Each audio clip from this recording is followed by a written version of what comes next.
There have been many groups of people that have lived here in Samaná, such as the Taíno Indians, the French, the Spanish, the Portuguese, but the group that may have had the biggest influence are the freed slaves that came from Philadelphia in 1824.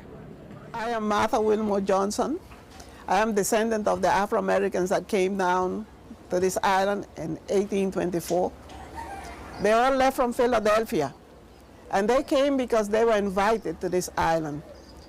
When the Haitians governed the whole island, they made the invitation, they sent to the United States and made contact with the president in 1823. When they made the invitation to them, they said that they would have gave them here, they would have gave them land. But their contribution from the United States was to give them of their culture and civilization. The lives of free blacks living in Philadelphia during the 1820s were in constant jeopardy. On one hand, they faced the threat of being kidnapped and sold back into slavery.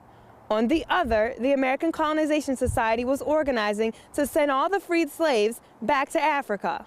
In fact, in their annual report dating back to 1824, they estimated that all 200,000 free blacks could be sent back to Africa within the next 50 years. In 1816, when the American Colonization Society organized and proposed to send all freed blacks back to Liberia while keeping enslaved blacks here in the States, Richard Allen, along with Absalom Jones and James Fortin and others, gathered here at Mother Bethel with about 3,000 people, and really the first full-scale organized protest in the way in which we understand protest today, you know, kind of like the civil rights movement style. And so it was here at Mother Bethel that they organized to say on record that they were against the Colonization Society.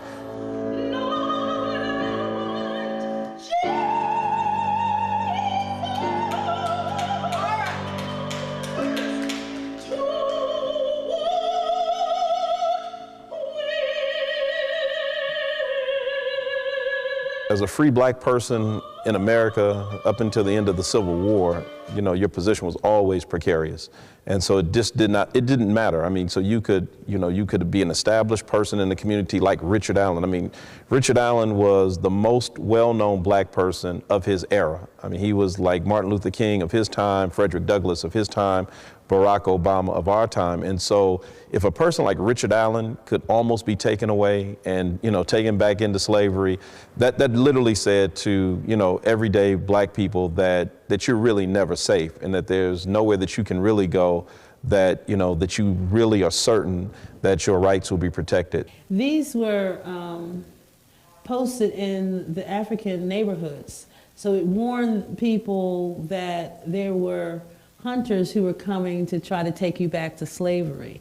As you can see, it says they went as far as Massachusetts to take people, some that had been slaves and had felt they had escaped to freedom, some who had never been slaves, but if you didn't have, some people carried certain papers on them, but if you didn't have the correct documentation, you could be taken back into slavery. It was these constant threats that compelled the free blacks to immigrate to Haiti, a place where they hoped they would find true freedom.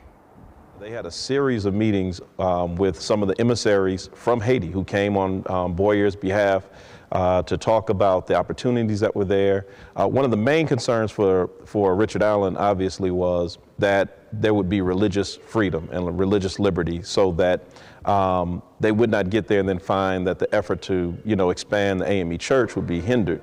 And so it was more than just economics and more than just about land, but it was also about this notion that the AME church would be able to grow in Haiti. So while on the one hand it looks like colonization because blacks are leaving America, going to, you know, work in another country, it was different in that this was actually done by blacks, for blacks, and I think that's what really appealed to Richard Allen. A veces yo lloro porque mira, si no hubiera sido por el maltrato que se le hubiera dado a los negros hoy, nosotros no estuviéramos aquí en Santo Domingo, nosotros estuviéramos allá. Over 6,600 and more, the quantity, the people that came.